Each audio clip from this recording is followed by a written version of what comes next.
Birinchi raqamli valyuta kurslari kanaliga xush kelibsiz. Bugun 10-yanvar 2026-yil sanasida O'zbek so'mining valyuta kurslari bilan tanishib chiqamiz. AQSh dollari 22 so'm 53 tiyinga oshdi. 1 AQSh dollari 12.131 so'm 55 tiyin bo'ldi.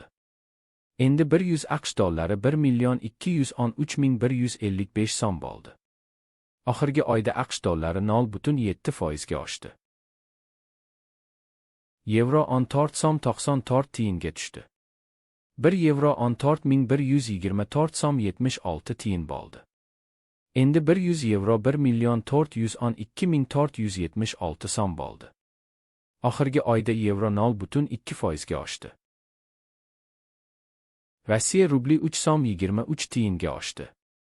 1 Rossiya rubli 153 so'm 54 tiyin bo'ldi. Endi 1000 Rossiya rubli 153.540 so'm bo'ldi.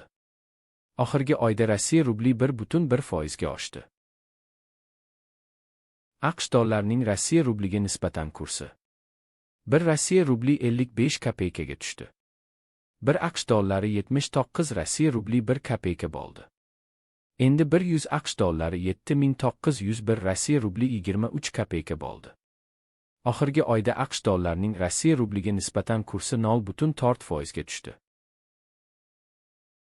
Ertaga yangi kurslar bilan ko'rishguncha like bosib obuna bo'lishni unutmang. Qo'ng'iroqchani bossangiz video chiqishi bilan sizga xabar beraman. Kuningiz xayrli bo'lsin.